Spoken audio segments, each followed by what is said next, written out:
السلام علیکم ورحمۃ اللہ وبرکاتہ۔ الحمد للہ کفی وسلام علی عباده الذین اصطفی، اما بعد۔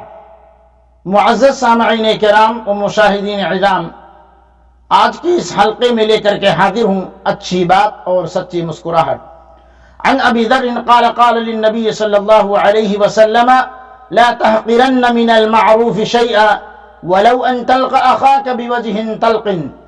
کسی بھی بھلائی کو حقیر ہرگز نہ جانو، اگرچہ تمہارا اپنے بھائی سے خندہ پیشانی سے ملنا ہو۔ نبی کریم صلی اللہ علیہ وسلم نے یہ بھی فرمایا کہ اپنے بھائی کے سامنے تمہارا مسکرانا صدقہ ہے۔ اس لیے ایک مسلم کو چاہیے کہ وہ اپنے دوستوں سے خندہ پیشانی، خوشی اور مسکراہٹ کے ساتھ ملے، کیونکہ انسان کا ظاہر اس کے اندر کی ترجمانی کرتا ہے۔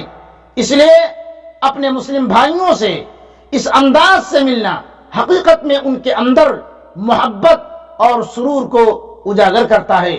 نبی کریم صلی اللہ علیہ وسلم کا ایک ارشاد یہ بھی ہے کہ تم لوگوں کے دل اپنی دولت سے ہرگز نہیں جیت سکتے، تمہیں لوگوں کے دل جیتنے کے لیے خندہ پیشانی اور حسن اخلاق کا مظاہرہ کرنا چاہیے۔ نبی کریم صلی اللہ علیہ وسلم کا معمول تھا کہ آپ کے چہرے پر ہمیشہ مسکراہٹ سجی رہتی تھی۔ عبداللہ الحارث بن حزم روایت کرتے ہیں کہ میں نے آپ صلی اللہ علیہ وسلم سے زیادہ مسکراتے ہوئے کسی کو نہیں دیکھا۔ کسی سے ملتے وقت چہرے پر مسکراہٹ یہ ثابت کرتی ہے کہ وہ شخص با اخلاق ہے۔ اس خوبی کا حامل انسان اپنے دوسرے بھائی کے دل میں خوشی کی لہر پیدا کرتا ہے۔ رسول اللہ صلی اللہ علیہ وسلم کا ارشاد ان تمام احادیث سے یہ واضح ہوتا ہے کہ اسلام میں مسکراہٹ کے ساتھ ملنا، اسلام کے اندر ہنسی اور مسکراہٹ کے ساتھ ملنا پسندیدہ عمل ہے، اگرچہ لوگوں کی نظر میں اس کی کوئی خاص اہمیت نہ ہو، مگر اخلاقی اعتبار سے باہمی محبت کا مظہر عمل ہے۔ آئیے میں آپ کو ایک چینی کہاوت بتاتے چلوں۔ چینی کہاوت ہے کہ جو شخص عمدہ طریقے سے مسکرانا نہیں جانتا ہے اسے دکان نہیں کھولنی چاہیے۔ اس سے یہ پتہ چلتا ہے کہ سچی مسکراہٹ دل کی گہرائی سے اٹھتی ہے۔ یہ مسکراہٹ جادو جیسا اثر کرتی ہے اور ملنے والے کو اپنی طرف مقناطیس کی طرح کھینچ لیتی ہے۔ سچی مسکراہٹ چہرے کو رونق اور چمک دمک دیتی ہے۔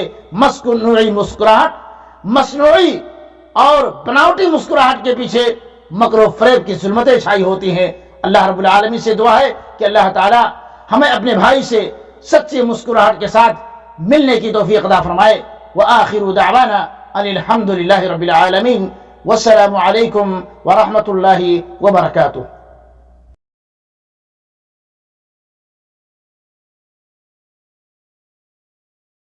دینی خطبات و دینی تقاریر اور اسلامی معلومات کے لیے ہمارے سوشل نیٹ ورک شیخ رفیع اللہ علیوی کو فالو کرنا نہ بھولیں، اور اپنے دوست احباب کے ساتھ بھی ضرور شیئر کیجیے۔